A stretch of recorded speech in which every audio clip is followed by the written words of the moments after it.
I'd like for us all today to watch the presentation of the conceptual designs that are being presented and proposed to our parishes. And the reason I ask that we take some time today to do that is so that we can all be on the same page. As you know, we have a big job, an enormous job ahead of us with regards to our 5-year pastoral plan, the beacon of hope, becoming the brightest beacon of hope in the counties of Fayette County and Union County.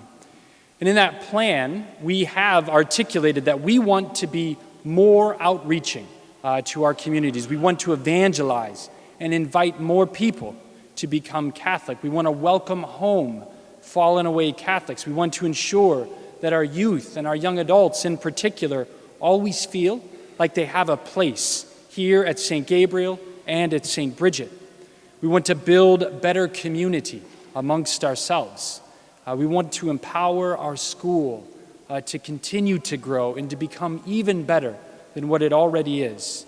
And of course, we want to ensure that everyone and anyone who steps foot onto this campus feels welcome the moment they step foot on, and they always feel welcome to return. And so these kind of desires have been articulated in our 5-year plan, and they largely make up that 5-year pastoral plan that will help us become the brightest beacon of hope in our counties.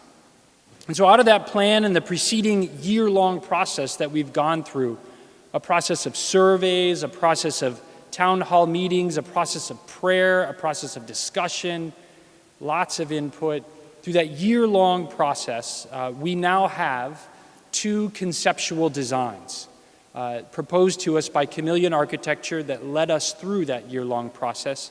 We now have 2 designs that I actually do think both mirror and totally and completely come out of that 5-year pastoral plan. And also these 2 plans can actually help us achieve those desires and those goals that we set forth in our visionary plan. And so this morning in this presentation, you'll notice that Chameleon Architecture, and we'll watch that presentation here momentarily, and Josh Marshalik, who will chair our building committee, will narrate throughout these presentations. There are 2 designs, all right? There's one design that has been called the gravel lot or the park solution, and then a second design that is called the infill solution, where there is a proposal to build on top of the current 1926 building, or the site of the 1926 building.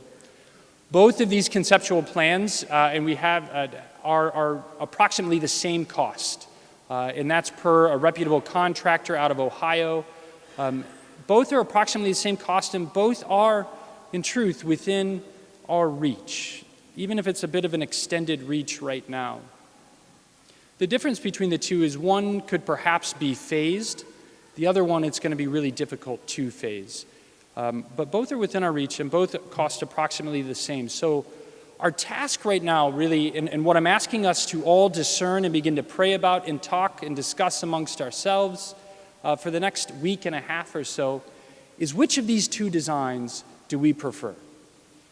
The gravel lot or park solution or the infill solution? So you could imagine, and many of you have gone through this, right? A family needs a new car. We know we need a new car. We have a budget, but we have a set budget. We know costs of cars.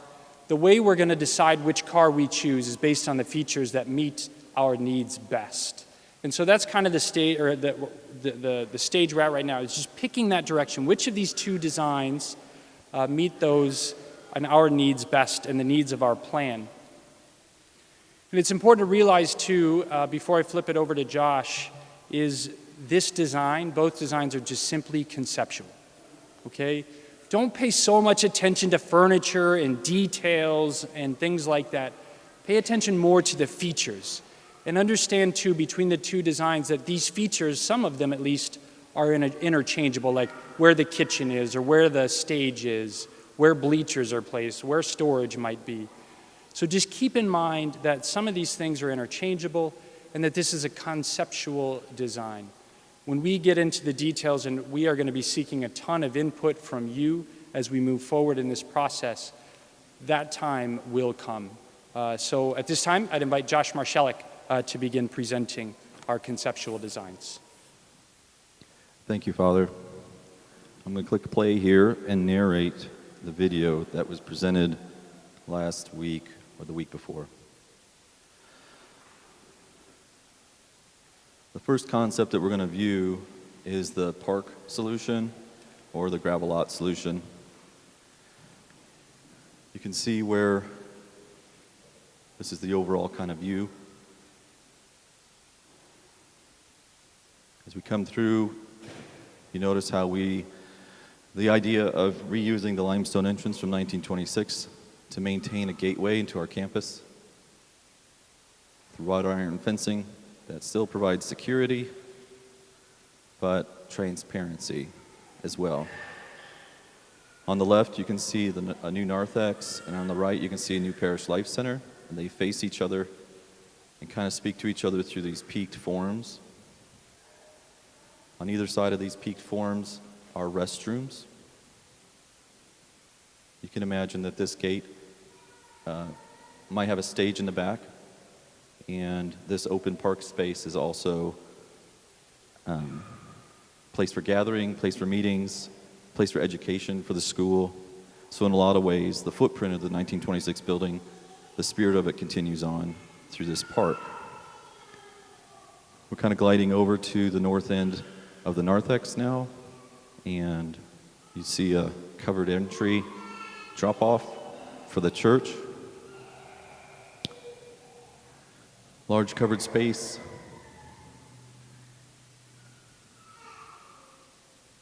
A new gathering area moving into this. To the right would be some furniture, seating area. Just a comfortable place to meet and gather before Mass. Here's the inside of one of those gabled entrances with bathrooms to either side. Those bathrooms have access to the outside for festivals or whatever. There's a lot of flexibility in these solutions. We're dressing up the ADA ramp. It's now an interior ramp. And here's just illustrating the idea of comfortable meeting space. Again, the furniture is just in for scale. Table, you might imagine the CDs and the other pamphlets that we have in the back of church currently find a new home in this space. There's a lot of glass bringing the outside in, moving out into the park and looking directly across to the 1957 school entrance. And the parish center is adjacent to that building. So again, it's another glassy, open, airy space intended for meetings and intended to be flexible. The function on the mirrored, gabled entrance also has bathrooms. Circling around to a newly configured school entrance with vestibules. And now we're gliding past the main structure of the project. It's a metal-framed building, which offers us a lot of flexibility inside because the structure is built, so we essentially build a shell, and we have a lot of flexibility with where walls go and how spaces are planned.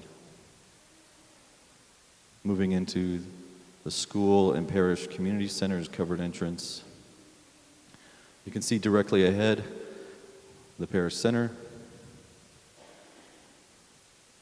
the view of the church. The new project in this solution kind of steps back, steps away from the church, and in doing so really sets the church off and honors the church in this way. We're going to jump through a wall and move into our new entrance. You see a staircase to an optional upper level with 3 additional classrooms, some super graphics in our entry.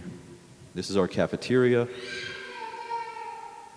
see a stage, a double-sided stage. You might imagine that one side or the other can be sectioned off with acoustical partitions if we needed to have 2 events at the same time. In this configuration, the stage might have smaller venues in the cafeteria and larger presentations in the gymnasium space. This is not just a space for basketball. This is also a parish gathering space, festival space, lots of double functions here. It makes it economical for us and allows us to use the space more hours out of the year. On either side of the stage are restrooms in this facility, going up to a second floor balcony. You might imagine being able to look down into this space during a presentation. On the first floor, there are 3 other classrooms, and on the second floor are option for 3 additional.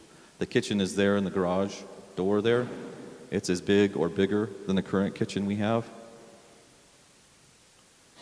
We're going to move out into the campus again, but we don't lose doors. We're just going to jump through the window.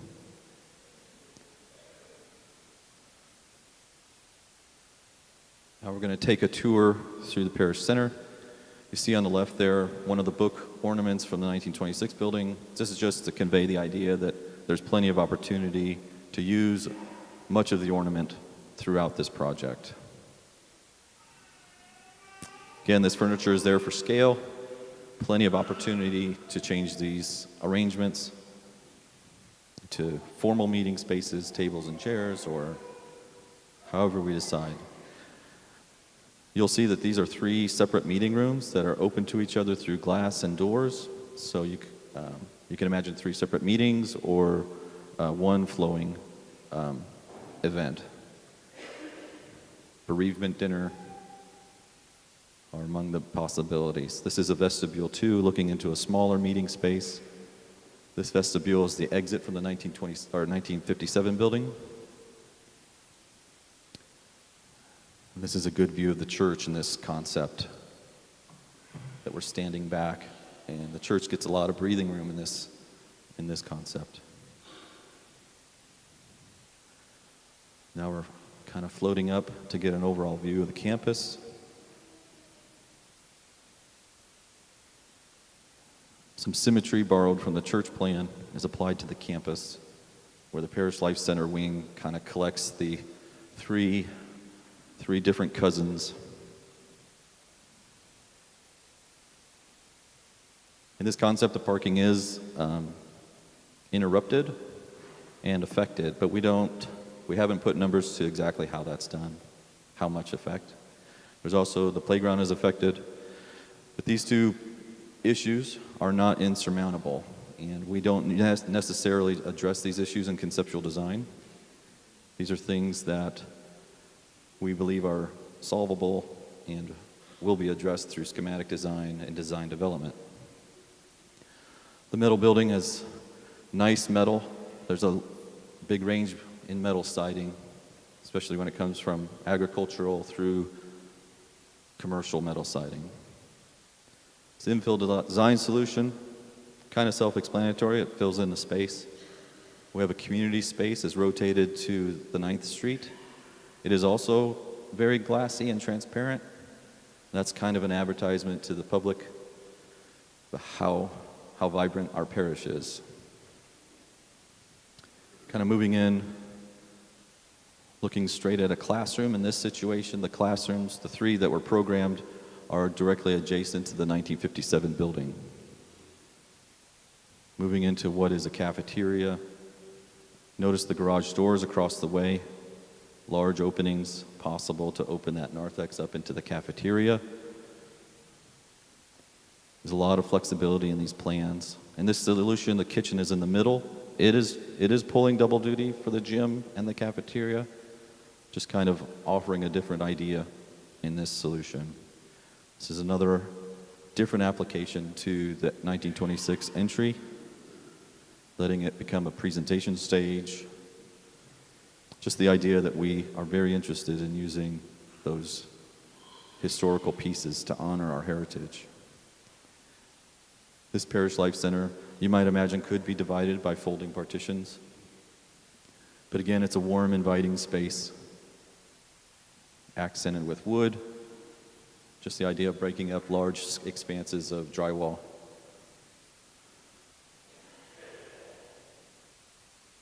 These 3 spaces, the narthex, cafeteria, and parish room, can be opened up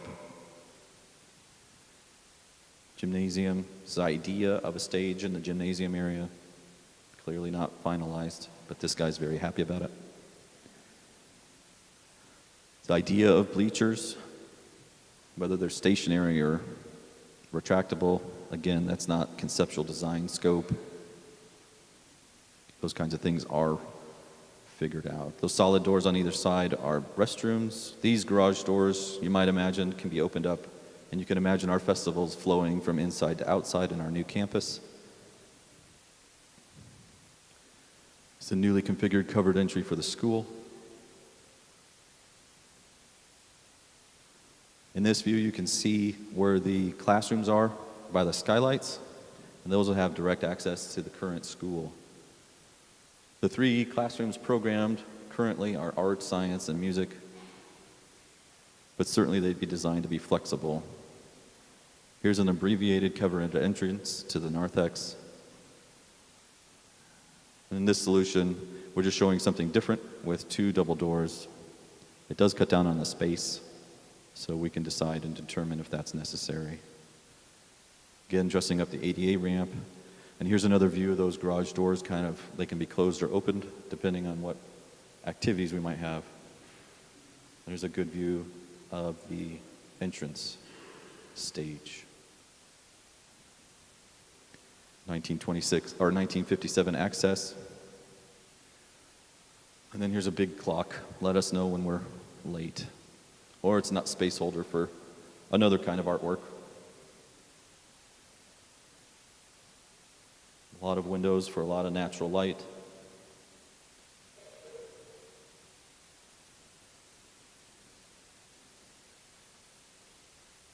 There's a lot of opportunity in either plan to enhance our parish life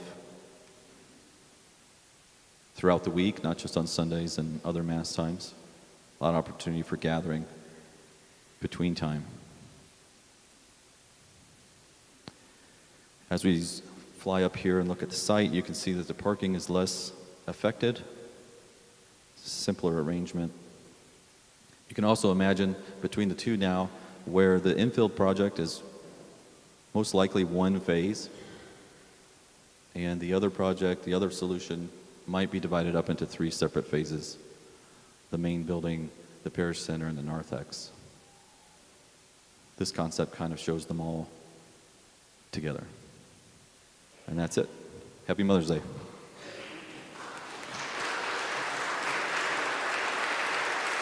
Thanks, Josh. Thank you very much, Josh. So just to conclude, and a reminder, what we need right now is for you guys to begin thinking about discerning, talking amongst ourselves, which design, which direction do we want to go in?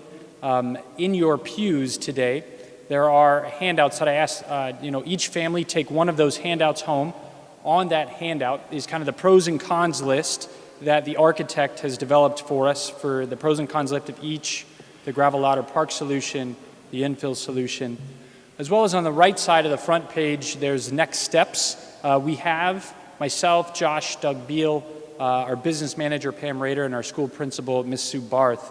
We've already met with the diocese and asked their permission to begin going down this road. So our next steps are listed on there. As well as on the back is the building committee as it stands today. And then what we need immediately are for you to take home either hard copy surveys. On the back of the sheet, there is a link to the same survey, which is online through SurveyMonkey, to just help us get some feedback through that way. And then as well as on Thursday, May 24th at 6:30 p.m., we want to have an opportunity where our building committee is able to listen to you give live feedback and to hear your thoughts, hear your questions as to everything pertaining to these designs. So please take those handouts home and begin thinking, praying, and discussing which direction you guys think would best complete and fulfill our 5-year plan. Thank you.